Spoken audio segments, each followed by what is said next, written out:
घनसावंगी मतदारसंघातील मंत्री आमदार झोपलेत की काय असा आरोप विधान परिषदेचे सदस्य अमित गोखरे यांनी केलाय।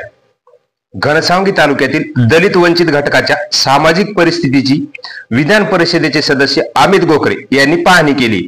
या पाहणीत शासकीय योजनांपासून अनेक जण वंचित असल्याचे त्यांना दिसून आल्याने त्यांनी घनसावंगी विधानसभा मतदारसंघाचे प्रतिनिधित्व करणारे मंत्री आमदार झोपले की काय असा प्रश्न राजेश टोपे यांचे नाव न घेता उपस्थित केलाय। शनिवारी अमित गोखरे यांनी घनसावंगी मतदारसंघातील दलित वंचित घटकाच्या विविध गावांना भेटी देऊन त्यांचे प्रश्न जाणून घेतले। या भेटीत त्यांनी दलित समाजातील अनेक घटकांना घरकुलाचा लाभ देखील मिळू शकलेला नाही। अनुसूचित जाती जमातीच्या जनतेसाठी महायुती सरकारने राबवलेल्या अनेक योजना या त्यांच्यापर्यंत पोहोचू शकल्या नसल्याचे त्यांना दिसले। एक लोकप्रतिनिधी म्हणून अनुसूचित दलित वंचित समाजाला शासकीय योजनापासून घरकुलापासून वंचित ठेवणाऱ्या लोकप्रतिनिधी असेल तर त्यांना बदलवणे गरजेचे आहे असं सांगितले। येणाऱ्या काळात सरकारच्या माध्यमातून मतदारसंघातील प्रत्येक दलित वंचित घटकाला शासनाच्या योजना त्यांच्या दारापर्यंत नेण्यासाठी प्रयत्न करणार असल्याचे गोरखे यांनी सांगितले।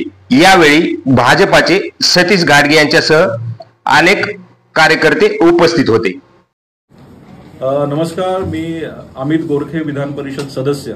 मी आज माझ्या मराठवाडा दौऱ्याबरोबर असताना या ठिकाणी मी घनसावंगी या विधानसभा मतदार क्षेत्रामध्ये मी आलो आणि संपूर्ण फिरत असताना मला अत्यंत वाईट वाटलं। ज्या समाजाचं मी प्रतिनिधित्व करतो त्या समाजामध्ये आजपर्यंत कुठलीही योजना आलेली नाही। आज 80 वर्षाची आमची आजी मला सांगते की मला ह्या 30-40 वर्षात साधं घरकुलही मिळालं नाही आणि तिचं पत्र्याचं घर बघून मला अत्यंत वाईट वाटलं। इथले आमदार, इथले मंत्री झोपलेले आहेत का? आज जर आपण आमच्या समाजामध्ये, खास करून वंचित समाजामध्ये पोहोचू शकत नसाल तर तुम्हाला कुठलाही अधिकार नाहीये या समाजात, या मतदारसंघात काम करण्याचा। आपण खऱ्या अर्थानं आपली पार्टी असं म्हणते की आम्ही वंचितांसाठी काम करतो, आम्ही न्याय हक्कासाठी काम करतो, पण मला अत्यंत ह्या सगळा इथला प्रकार बघून अत्यंत खरंच हेवा आणि लाज वाटली की आपल्याला जर वंचित आणि दलित समाजापर्यंत पोहोचता येत नसेल तर आपल्याला या मतदारसंघाचं प्रतिनिधित्व करण्याचा कुठलाही हक्क नाही।